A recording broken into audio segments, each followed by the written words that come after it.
Village situé à plus de 1400 km de Niamey, Asamaka est aux portes de l'Algérie, plus précisément à une trentaine de kilomètres de Ingezam, la première ville frontalière de l'Algérie. Un village où les migrants qui y vivent sont plus nombreux que la population locale.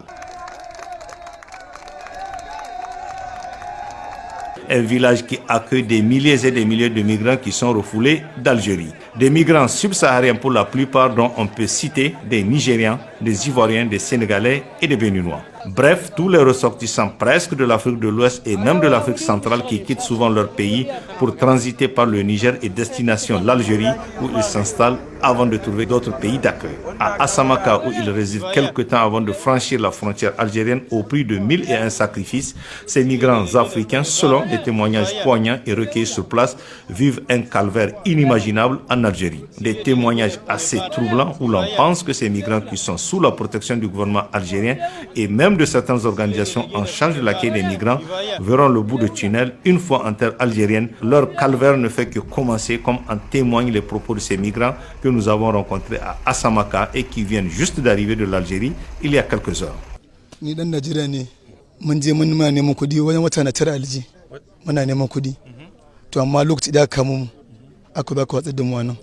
Je viens du Nigeria. J'ai fait 9 mois en Algérie en train de travailler.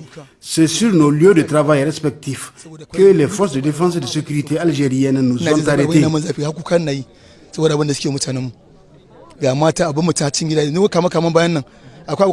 On a été d'abord regroupés dans un camp avant d'être refoulés dans des conditions que vous ne pouvez même pas imaginer. On a été entassés comme des objets tout en nous frappant.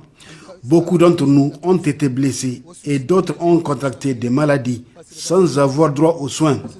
Comble de malheur, tous nos biens et objets de valeur ont été retirés. Téléphones portables, montres et bijoux.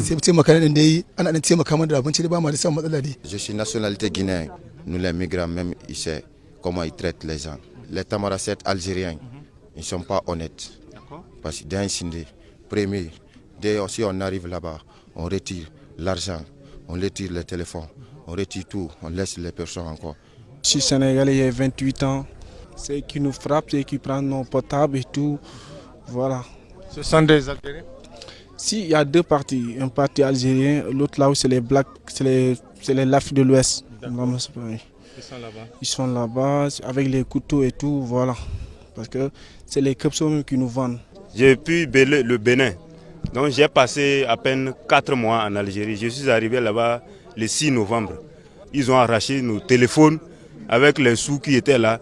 Ils ont tapé les hommes qui étaient mariés, ils ont tout ramassé. Je demande à notre cher président et les autorités communales ou départementaux de venir à notre aide. Nous souffrons ici. Je n'ai pas aussi dit que les autorités nigériennes ne font pas de leur effort pour nous fournir la nourriture. Mais entre nous, on ne s'entend pas. Je viens de Côte d'Ivoire. Quand ils nous attrapent et nous laissent, et puis ils prennent l'argent avec nous et nous laissent et nous envoient. Des fois, ils nous prennent, on nous a gardé un peu de temps. L'argent qui est avec nous, avec le téléphone, ils prennent avec nous et puis ils nous laissent.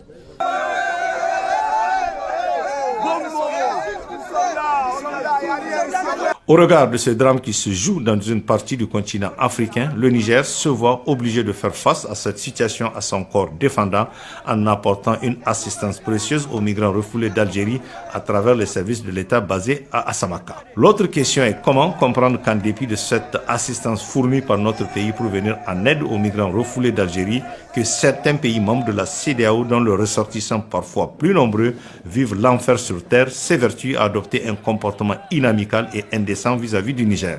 Où est la reconnaissance et l'esprit de solidarité envers le Niger qui doit primer en pareilles circonstances?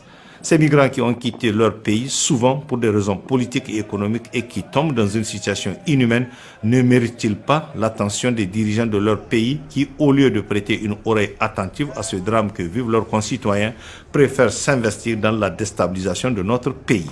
Enfin, que dire du sens de l'intégration africaine prônée par les pères fondateurs de la CEDEAO il y a de cela une quarantaine d'années?